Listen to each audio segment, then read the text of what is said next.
Ada seorang sufi dari Tibet mengatakan begini. Tidak saja di atas kertas putih yang ditulis oleh tinta gelap ada buku suci. Di segala arah di semesta ini tersedia buku suci. Yang dibutuhkan hanya kepekaan dan kelembutan.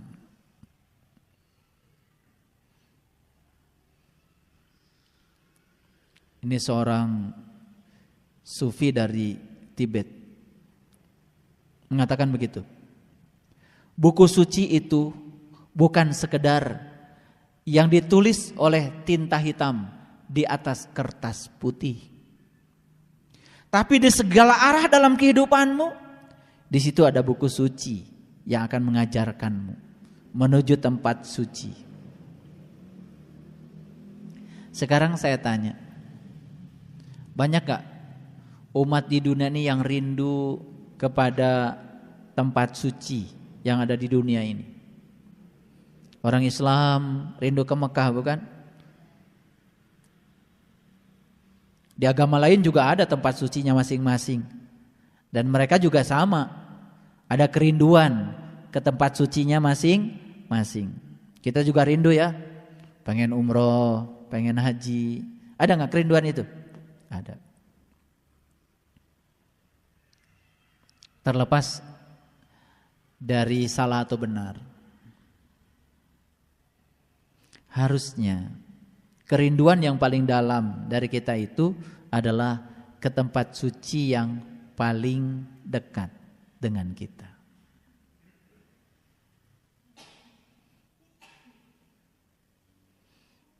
Gitu. Saya tidak menyalahkan kalau Bapak Ibu rindu ke tempat suci yang jauh. Tetapi kan logikanya harusnya kita itu lebih rindu untuk mengunjungi tempat suci yang dekat. Yang dekat murah, tidak usah pakai biaya, tidak perlu naik pesawat, kok nggak dikunjungi. Tempat suci yang jauh harus naik pesawat ya, ongkosnya mahal. Itulah barangkali kita ini sering salah kaprah. Wakulu wasrobu wala tusrifu. Pertama perintahnya apa? Saat kamu masuki masjid, pakailah pakaian yang terindah. Libasu taqwa khairun. Pakaian takwa yang paling indah. Apa tugas berikutnya setelah kita masuk masjid? Perintahnya, wakulu wasrobu wala tusrifu. Logika coba pinter enggak? Kalian masuk masjid disuruh makan dan minum. Pinter atau sekali-kali. Jelas ini bukan masjid yang biasa. Walaupun sekarang disediakan makan dan minum di sini, itu bukan perintah. Kan perintahnya tadi, masuk masjid itu luruskan pandanganmu. Yang kedua, undang dia. Lalu ada perintah yang aneh lagi berikutnya. Tadi katanya perintahnya luruskan pandangan. Yang kedua, undang dia. Malah disuruh makanlah, minumlah, asal jangan berlebihan. Nah lo, jelas ini bukan soal makan dan minuman yang biasa. Bukan lontong, bukan gehu, bukan. Nah pertanyaannya gini. Kalau saya lagi baca ayat ini, subhanallah. Jadi ayat ini memberikan pesan ke saya dulu, sebelum kepada Bapak Ibu sekalian. Pesan yang datang ke saya gini. Kalau kamu masuk masjid ciptaanku dengan baju terindah,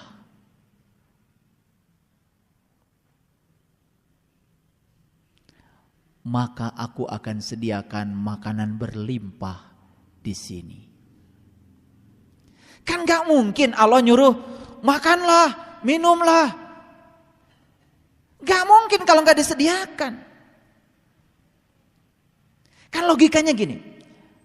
Bapak Ibu datang ke rumah saya. Saya bilang, silakan makan Bu. Silakan minum Bu. Pilih mana yang Bapak Ibu mau. Masa saya ngomong begitu sementara saya tidak menyediakan makanan dan minumannya? Tuan rumah macam apa?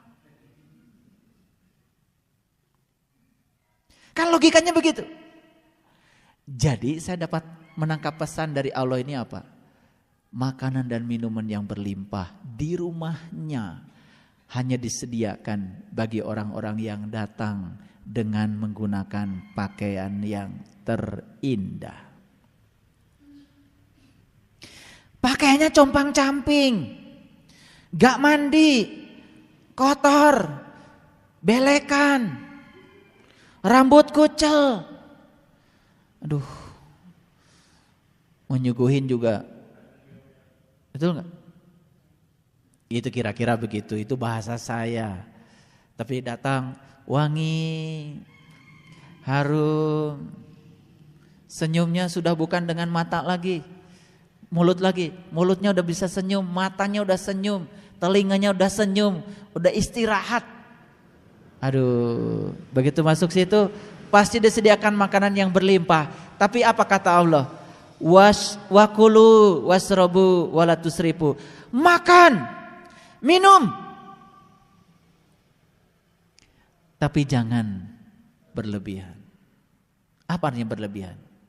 Nih, berlebihan itu hanya bisa dilakukan oleh orang yang serakah. Apa ciri orang serakah? Ciri orang serakah itu di depan dia sudah banyak, dia masih memikirkan yang belum ada di depan dia. Paham? Paham? Oke. Orang serakah selalu merasa kekurangan. Itu kekayaan sudah berlimpah, tidak pernah merasa berkecukupan dengan yang ada. Itu namanya serakah. Sudah kaya masih korupsi. Itu karena dia miskin sebetulnya, masih kekurangan.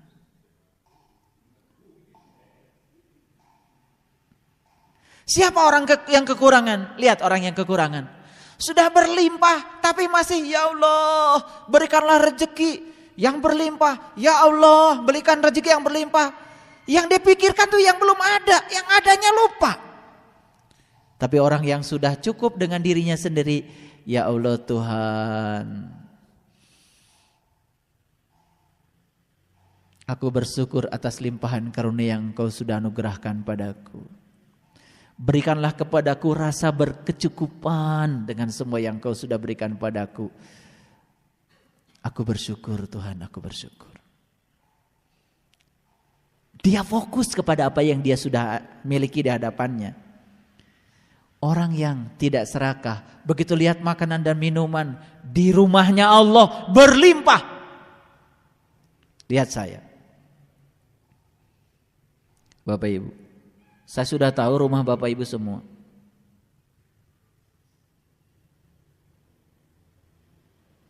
Semewah-mewahnya Bapak Ibu mau nyuguhin tamu, tak akan semewah Allah yang maha kaya menyuguhi tamunya. Semewah-mewahnya kalian menjamu tamu, kata Allah, tak akan semewahku Tuhan yang maha kaya menjamu tamunya. Tamu kehormatannya. Makanya orang yang bertamu di rumahnya Allah kan disebutnya duyufullah, duyufullah, duyufur rahman, gitu. Baru ke Mekah aja sudah merasa jadi tamu.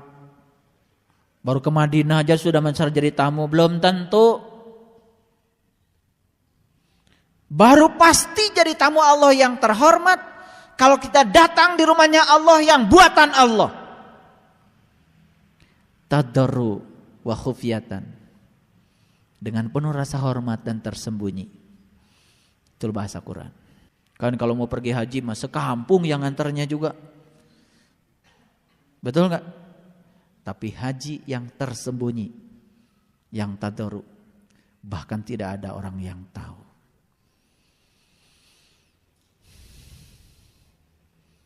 Bahkan habis haji tidak bawa air zam-zam, bawa tirta kelembutan. bahwa air suci yang sesungguhnya yang siap dibagikan, cahaya indah yang memancar dari diri, belas kasih yang penuh dengan keikhlasan, siap merangkul siapapun tanpa ada perbedaan. Jadi ketika masuk di rumahnya seseorang, pernah gak Bapak Ibu masuk di rumah seseorang, disuguhi teh manis, puntennya abdi mah taranu kieu,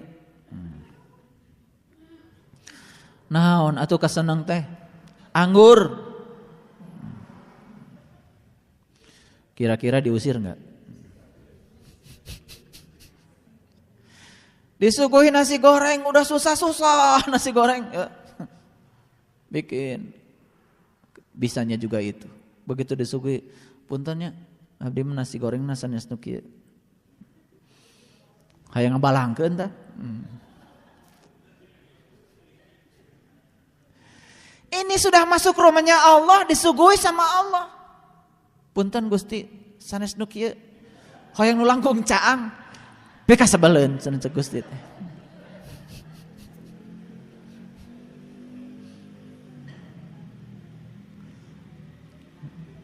Ketawa kalian semua. Kalian tuh kalau bertamu enggak sopan. Ngatur-ngatur tuan rumah. Betul enggak?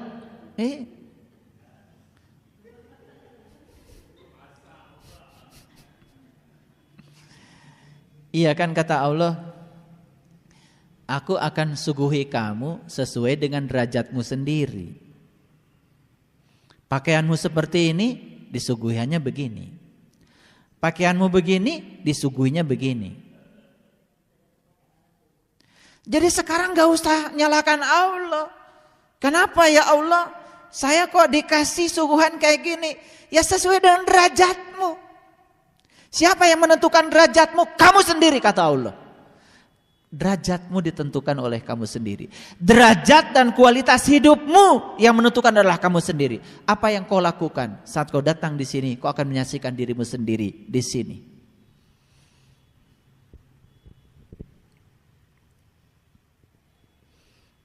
Paham? Jadi ketika tangan kanan menyakiti tangan kiri dan tangan kanan bekerja sama untuk menyembuhkan rasa sakit. Hebat gak? Hebat. Kita udah nyakitin orang, pernah gak? Kita mikirin gimana cara menyembuhkan dia yang kita sudah sakiti, pernah gak? Enggak. Malah puas ketika orang lain itu jatuh ke lembah yang sangat rendah. Auzubillah. Jigana si eta mah tah leungeun katuhu jeung leungeun kencana tara di ajar babarengan. Tuh. Jadi tubuh kita ini harus dibengkakkan sehingga suatu saat kita merasakan tubuh orang lain adalah tubuhku sendiri. Kebahagiaan orang lain adalah kebahagiaanku, kesedihan orang lain adalah kesedihanku. Itu tanda tubuhnya sudah bengkak.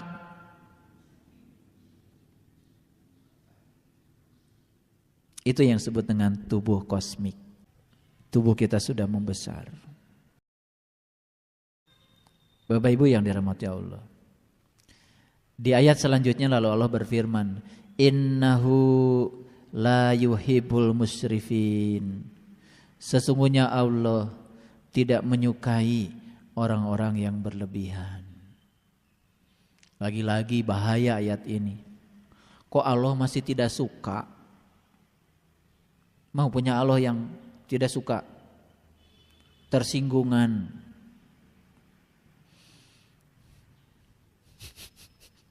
Begitu bilang, sesungguhnya Allah tidak suka sama orang-orang yang berlebihan. Loh, kok Allah masih tidak suka? Kalau Allah masih tidak suka, Allah tidak maha dong. Maha itu artinya enggak tersentuh. Lalu jangan lalu bilang, saat memasuki rumah Allah, pakaian kita compang-camping, disuguhi sesuai dengan derajat compang-campingnya kita. Bukan Allah tidak suka. Allah itu justru adil. Allah memberi sesuatu kepada kita sesuai dengan kapasitas kita. Kan ujian juga begitu. Tingkatannya begini, ujiannya segini. Tingkatannya ujiannya segini. Bahkan Allah saat ngasih ujian pada kita, Allah juga ngasih cara untuk menyelesaikannya. Bahkan beliau membantu kita sebetulnya. Cuman kita sering merasa tidak dibantu. Saat bantuan datang, kita pun sering mengabaikan bantuan itu seakan-akan bukan dari Allah. Jadi berhentilah memposisikan Allah yang pemarah. Itu zaman baheula. Zaman kita masih belajar ngajinya tidak beradab. Iya. Kan Allah teh tukang nyiksa kalau kita jahat sama Allah, kan gitu. Tukang ngasih kalau kita baik sama Dia. Allah disifati oleh sifat kita. Allah yang mana? Itu mah Allah buatan kita. Allah itu maha, maha itu tak tersentuh. Belum mengerti? Contoh, Bapak Ibu, bakar paku segede gini sampai panas. Setelah dibakar, lemparkan batu itu ke kolam renang. Dingin gak? Paku yang 10 cm bakar di rumah, bakar di kompor sampai merah. Setelah itu lemparkan ke kolam renang. Jadi dingin gak itu paku? Apa bahasa fisikanya? Paku melepaskan kalor ke kolam renang. Kolam renang menerima kalor?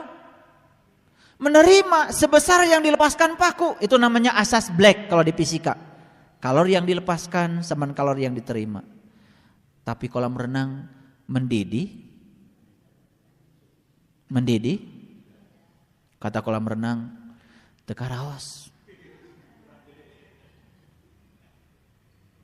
Boleh nggak saya mengupamakan paku itu adalah kotoran yang kita lepaskan? Boleh? Boleh nggak saya mengumpamakan Allah itu kolam renang? Lebih dari kolam renang. Paku yang dilepas, paku yang panas dilemparkan ke kolam renang saja habis kalornya. Kolam renang tidak naik suhunya. Apalagi kalau kolam renangnya tanpa batas, tak terbatas seperti tak terbatasnya Allah. Itu kalor yang dikeluarkan oleh paku dirasakan gak oleh kolam renang? Tidak. Itu artinya dia menerima kalor tapi tidak terganggu. Begitu kita berlebihan di rumah Allah, kemudian Allah merasa terganggu. Aku tidak suka ya sama kamu. Loh, Allah masih tidak suka. Ini bahasa dunia ini. Ya. Karena sulit membahasakannya, supaya gampang ngerti, lalu pakai bahasa itu. Tapi di tingkatan yang lebih dalam, jangan sekali-kali mengatakan Allah itu tidak suka. Berarti kalau Allah tidak suka, Allah itu masih marah dong. Kalau Allah masih pemarah, di mana mahanya Allah? Dia maha pemaaf, maha pengampun. Paham maksud saya? Sebetulnya ketidaknyamanan itu dibawa oleh diri kita sendiri. Saat kita kotor masuk rumah Allah, kita juga ngerasa lagi kotor, betul nggak? Habis marah-marah masuk rumahnya Allah, kerasa tuh marahnya ke bawah nggak ke situ. Nah, tidak suka atau tidak suka? Kan kita tidak suka, tidak nyaman, betul nggak? Gitu. Jadi pesan saya satu, kita ingin maju dalam spiritual, tidak bisa dipisahkan pengajian dengan kehidupan biasa. Pengajian seperti ini learning. Rumah kita, kawah candra di muka kita yang sesungguhnya. Di situ kita kontemplasi. Membawa hasil pengajian ini di rumah kita sehingga semua orang di rumah kita merasa nyaman. Bade ka mana ya ibu? Ngaos. Teu salam-salam acan kamu rangkali. Ditaros ke caroge teh, mah bade ka mana? Ngaos. Naros-naros wae atuh. Pan apal ayeuna teh jadwal ngaji. Rek ngaji kitu patut.